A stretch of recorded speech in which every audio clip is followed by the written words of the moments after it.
the sound that we got from that session.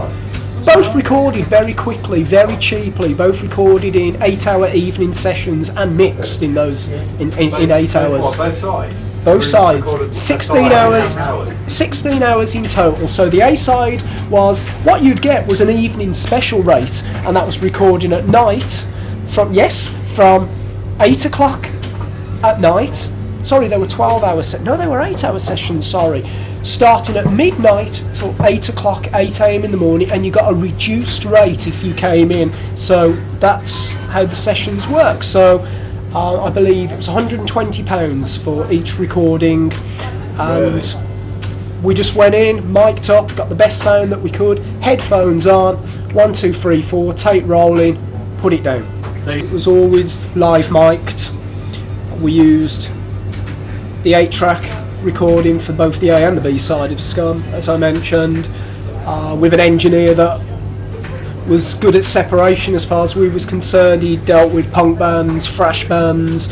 We chose Rich Bitch because Sacrilege had recorded there, who were a Birmingham band, a Midlands band, on a different label to Napalm, but they had a very heavy guitar sound. I think Justin wanted definitely a heavy guitar sound for the A side, and he even borrowed Damien, the guitarist of Sacrilege's MXR original distortion pedal. It had a specific tone to it. I can't even think what distortion pedal Justin owned prior to going into the studio, but for him the MXR was the pedal that he wanted. And I'll be honest, I would say the guitar tone on the A side of Scum is definitely better than the tone on the B side, but as I mentioned earlier, two different recordings, two different guitarings. The A side, I don't know too much about tunings of guitars, but let's say the A side is normal, what we'd call concert pitch. That's, if that's the right term. The B side with Bill Steer, and the way Bill Steer tuned his guitar, Bill tuned his guitar 2 below concert pitch. Strings a lot looser, heavier gauge strings, a heavier tone bass, a dirtier tone. That was Bill's sound. He had this heavier, and I didn't ask for this, even though I'd written all of the B-side songs and presented Bill with my form of tablature, the way I had written these songs. Bill had a totally different tone to Justin.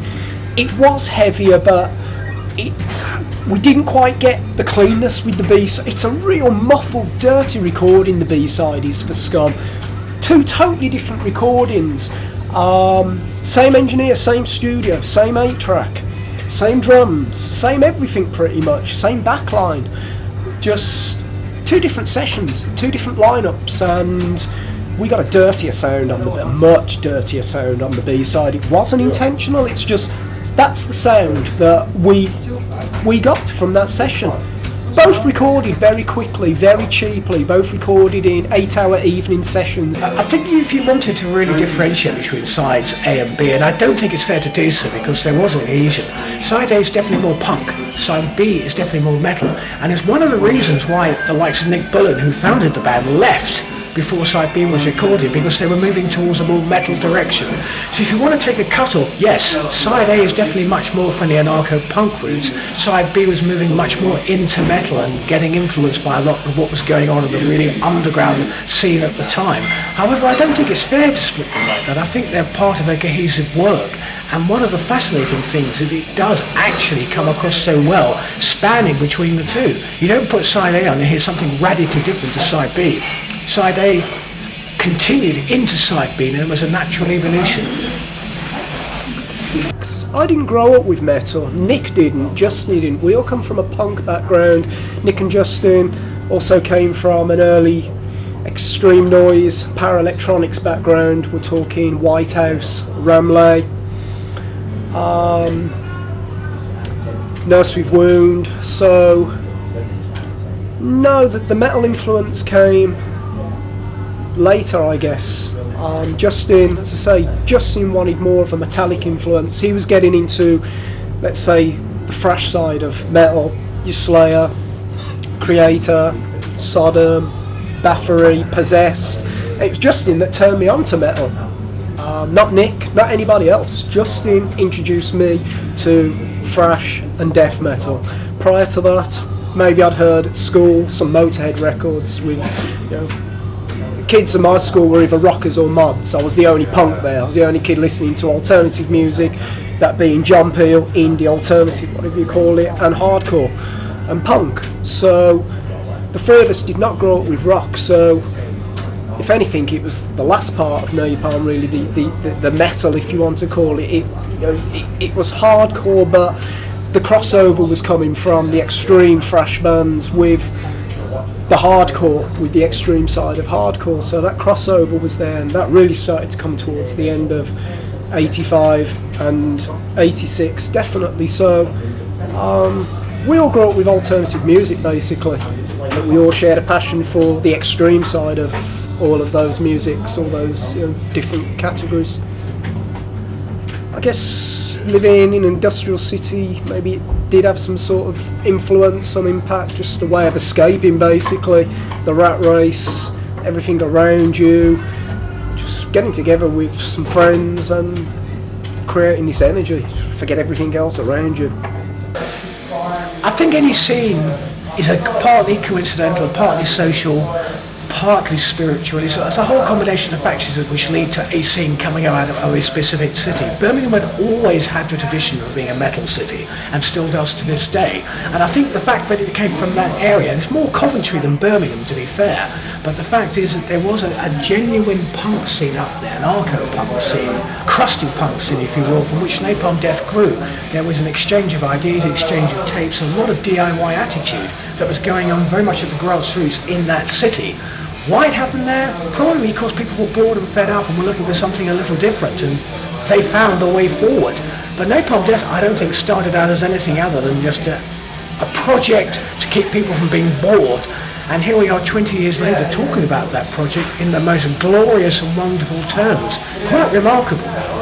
But Napalm, from the release of the first record, Scum, things definitely started to take off. I don't think Earache half expected it, the response that they got. They only pressed X amount. I believe Digby printed 1,500 or 3,000 of Scum. And how many did it sell eventually? It still sells. That's a figure that I'll never know, and I don't think anybody will ever know, to be quite honest. A rough figure,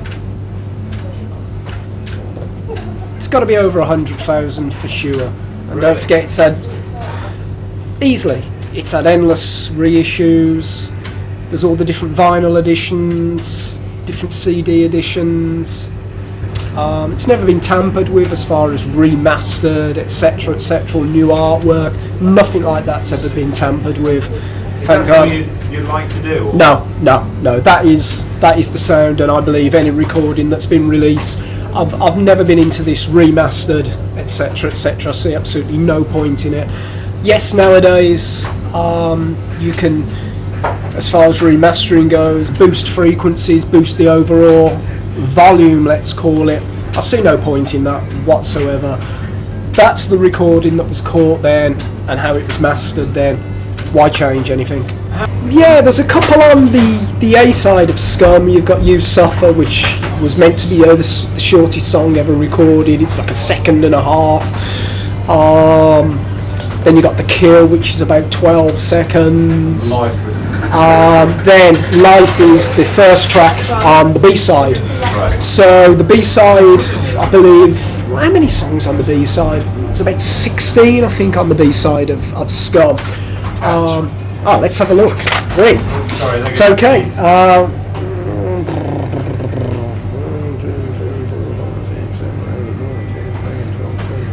16.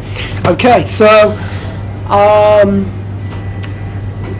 I guess to keep within a time frame, and especially pressing to vinyl, the A side is certainly a lot longer than the B side. Just as I said, they were a lot shorter, a lot more minimal structured songs on the B side, just the way I was writing this material. So was it a conscious decision though to make really, really short tracks, shorter than anyone else? Yes, not shorter than anybody else, but it was a conscious decision that we want to make these short, fast, extreme songs.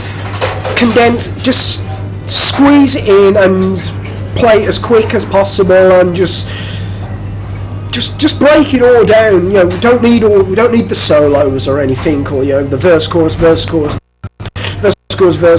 end. It was just get as much as you could and just break it down and just compact it, and so kick ass and do it quickly. Do it quickly, as fast as possible. I suppose it's very simple, but it's very simple in the way it's very brutal. Like, I think one thing that is kind of amazing is there's not like long guitar breaks or twin guitar leads or anything like that, and they don't need to be in there. That's the good thing about it. It's kind of reduced down to its bare components, and I think even you get with some of the longer songs on there, which are probably 2.5 minutes long, they actually do something really weird with time, because they actually seem pretty epic. They kind of, it doesn't feel like a really short song, which it would seem like anywhere else, and I think they do something really odd with time on that record. They sort of, everything becomes really compressed, and because you have these kind of lurches in speed, there's these sort of incredibly sort of fast sort of passages, and then kind of basically stuff slowed right down, and then that kind of, I think that does something really interesting. It doesn't make it seem like these short bursts. I think they could be 9 minutes long, The first side had a couple of longer tracks on it, and had, I guess, more of a Celtic Frost influence, maybe more of a Discharge influence, and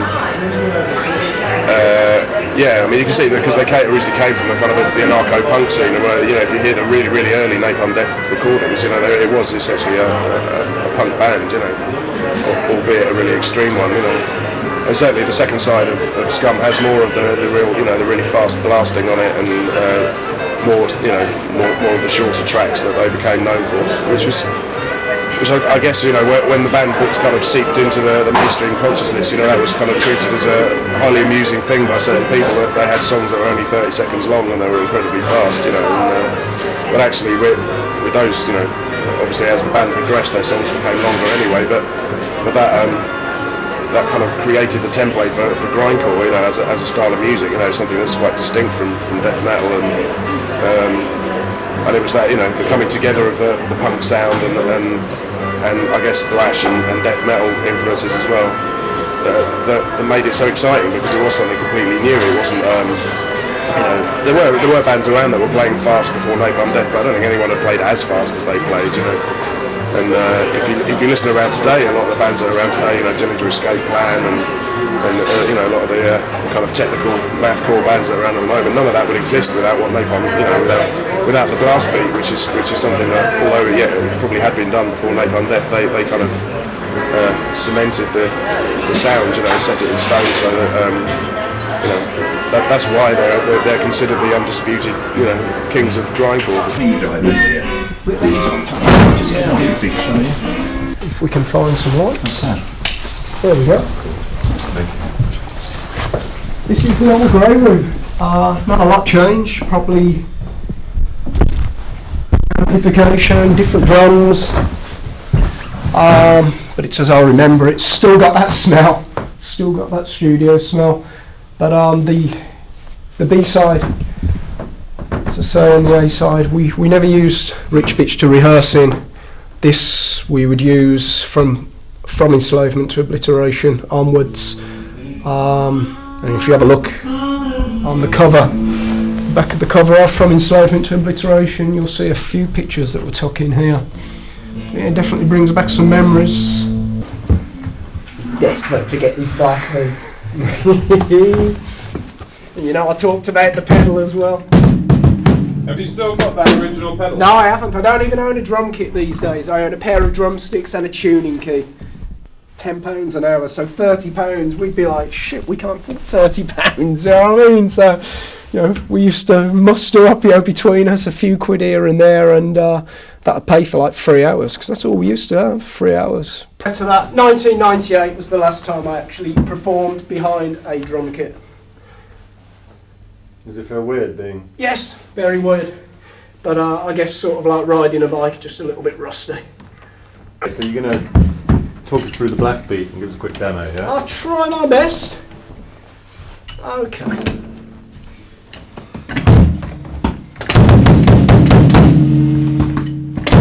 us what was this blast beat, Mick?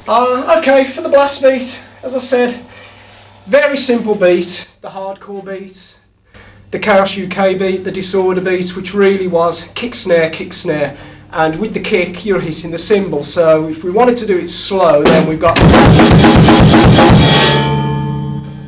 that.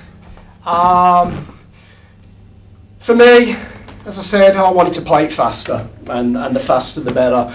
And I had a little way of doing it with the ride and the crash, so I was sort of alternating between the two. So you've got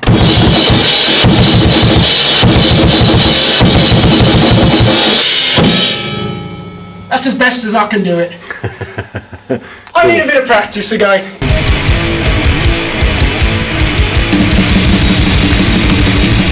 I think some of the songs, particularly on the first side, are very much grounded in kind of the idea of sort of globalisation and global politics. And then I think there's a sort of slight shift within the record as it goes on, where I think it becomes much more about, or much more nihilistic perhaps, and much more about kind of more abstract idea of the sort of fate of humanity. And I think it becomes much more nihilistic. I think there's a sort of glimmer of hope that kind of gets wrung out of things as it kind of goes through the record. But I certainly think it's probably, as a historical document and as a reflection on the situation now, I think it's still very interesting. And I think what's really important as well is to remember that this was something that I don't think it was like something that was really calculated to sort of sound like it did. I think it just came as a reaction and a progression, and it grew. I mean, the band were very young as well, so I don't think there was any kind of like, there certainly wasn't an idea of like manufacturing something that people would like to listen to in 20 years' time. I don't think that was even a possibility. I think they just did it, and that was how it came out sounding.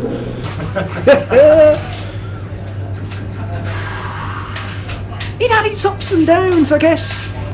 Napalm, I've got to speak for Jesse, bless, he's not with us no more. Mitch and Shane, they were drinking monsters, and they'd drink all night, whether it be on the tour bus or in the venue and then on the tour bus.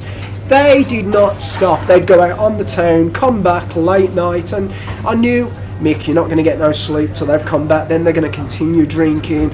The music's going to be on, back and forth to the toilet. You've got to wait until 9 o'clock until the door finally closes and they're in their bunk, and then you might be able to get a little bit of sleep. So, the best part of it was getting on that stage and doing what you love doing most, and that's the music, and just having total fun and hopefully entertaining an audience.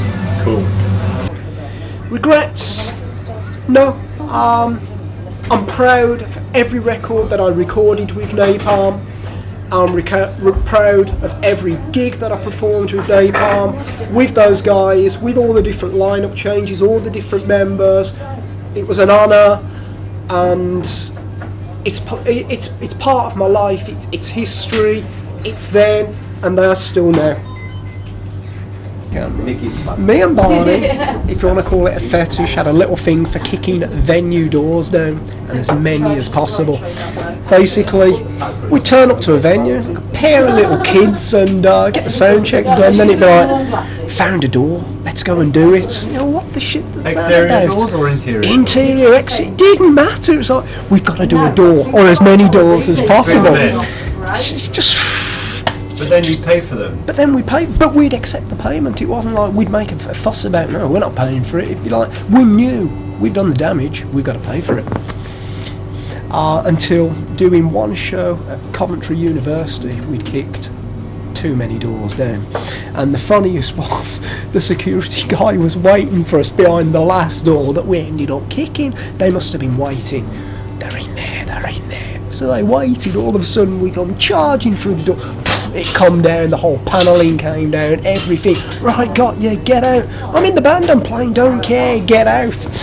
And we had to talk ourselves back to get into the company. We accepted, yeah, we did it, we'll pay for it. Yeah, you've done 5 doors tonight, you'll never play in here again. So, oh, sorry, we'll pay for it. But we got a bit of a bad name. Yeah, it used to come back like, you can play, no door kicking tonight, lads, it's giving us a bad name. That's it.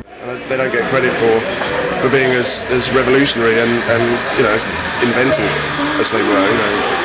And also I always say that, you know, if you look at the history of heavy music in the UK, you know, first there was Black Sabbath, then Judas Priest, then Iron Maiden. Those three bands are, you know, obviously extremely important. And after them, the most important band ever to come out of this country is Napalm Death. And you know, they've influenced thousands of bands. You know, you can hear the influence of what they do in so much music that's around now. But I don't think anybody, you know, maybe only a couple of bands spring to mind that have ever really captured the energy and the aggression of the early Napalm Death stuff. Metal magazines would write about grindcore bands like Napalm Death because they saw them as their sort of music, and punk zines would write about Napalm Death because they saw it as their music as well. It drew on two sets of fans, and that was quite important in its development, really, as well as the actual alternative crowd appreciated it for its political lyrics and the fact that it was new and fresh, and John Peel supported it. It was kind of a music that, it was a new style of music, but it actually appealed to a cross-section of people. It pushed the boundaries, it started something. As much as you can hear influences on there, a mix of this, that and the other, we started something and we just pushed it to the next level, and I'm proud to have been a part of doing that. I've got a really strange perspective on Scum, because I came to it after From Enslavement to Obliteration. I heard the second album, From Enslavement, first, and it was only after that I thought, hang on a minute, wow, this is incredible. I went back and discovered the first album and discovered the roots of what is now known as grindcore. And to me, I think the reason why it's actually become so crucial and so important is that it actually was pioneering. It took the spirit of the Sex Pistols a decade earlier and put it into the late 80s. And you've got to remember, the late 80s, we had thrash, we had extreme and underground metal, we had punk, etc. But nothing as confrontational, as dynamic as the way that Napalm Death were doing it. It really was a series of explosions. 28 tracks, and I think I'm right in saying only one over 3 minutes long, only another two over 2 minutes long, and these are short, sharp shocks that really changed the way every one of us thought about the general way and perspective of music. It was the first time, I believe, in a decade that British underground music, extreme music, had been as dynamic and as confrontational, and with hindsight, as massively influential. The impact Napalm Death as a band had on Earache was pretty immense, really.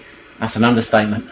I mean, as well as the Scum album being the biggest seller, and being the third release I did and being the biggest seller by miles, it sort of kick-started the whole underground extreme metal scene.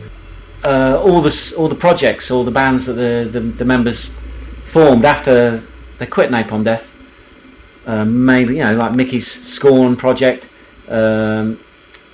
Lee's Cathedral, Bill's Carcass, they all ended up being on Earache. They were like the next wave of releases after Napalm Death. So out of maybe the first 20 odd releases that came out on Earache, I think there's possibly at least half of them were Napalm Death or Napalm Death related, you know. So that's how much of an impact they had on the label.